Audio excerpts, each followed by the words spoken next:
Congressman, terrific to see you.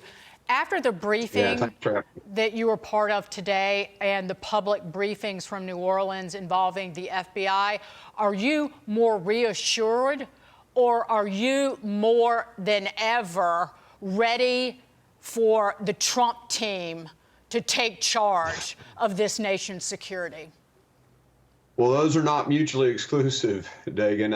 I'm very much ready for the Trump team to come on board and save our country from this last 4 years of a terrible administration. But in terms of this, we do know more information, and more information is always, when it's solid information, is always good to have. So I am more relieved than I was. My big concern is, these two guys were in the same space in the military, both at what was Fort Bragg at the time, now Fort Liberty, and of course in Afghanistan. One was in the 82nd Airborne Division, one was in the 10th Special Forces Group.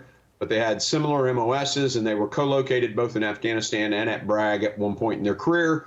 What we've got to do is get with the Army's CID, make sure those guys are interviewing every known associate from the military to find out if there's anybody else that potentially, that there was some group there that got radicalized together. That's the big question mark right now. Given what you know, how concerned are you that the FBI never picked up on Jabbar, that he was so far off the radar screen heading into this terrible murder?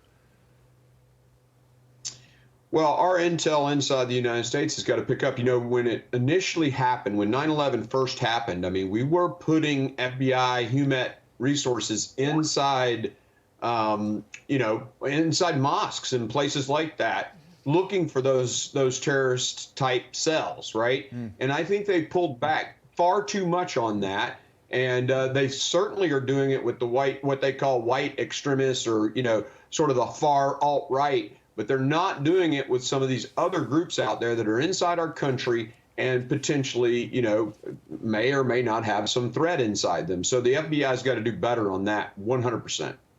Well, this Jabbar, this murderer, this terrorist, lives in what appears to be a mobile home with barnyard animals outside of it. And there's so much talk about him being deep in debt. Well, he worked for Deloitte. He still did until he died. He worked then Ernst & Young before that, Accenture before that. He was currently earning $125,000 a year, according to the Wall Street Journal. And it all just raises a lot of questions. And your colleague and incoming National Security Advisor, Congressman Michael Waltz, said this on Fox and Friends this morning about the expanding terror threat to the homeland. Listen to this, Congressman. The terrorists around the world, ISIS, Al-Qaeda, and their offshoots, didn't get the memo that the war on terror is over. They still hate us. They are plotting and planning to attack us. And we have to be on maximum guard. The entire world knows that we have an open border. They intend to hit us, and they are pushing people into our interior to do just that. And they know that if we're looking internally at ourselves, we can't be defending ourselves abroad. So that entire counterterrorism strategy, particularly now that they have a caliphate again in Afghanistan, where ISIS and Al-Qaeda are brewing, we just have to do a complete day one relook. You take Afghanistan and the disaster left behind by Joe Biden and company, and the propaganda and recruitment efforts by ISIS-K coming out of Afghanistan. That is a concern for the United States. Then the open border, where the terror watch list encounters between ports of entry, there were 11 under President Trump, 385 under Joe Biden. That, and just we can't talk about radical Islamic terrorism if you work for the FBI, which is what we witnessed yesterday.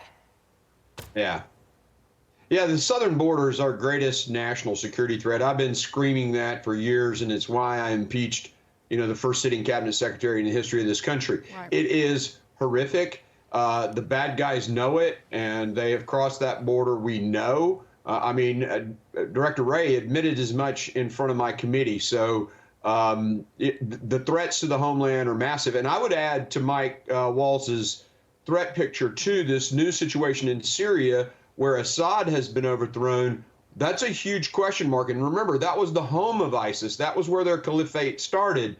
So we got threats around the world, but with an open border, they're now in our backyard. Well, let me ask you this.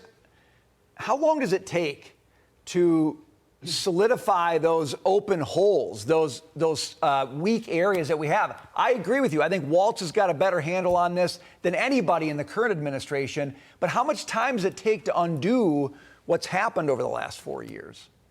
You know, I ask this question to Tom Homan all the time, and we've talked. In fact, we're meeting tomorrow to discuss this and some other issues.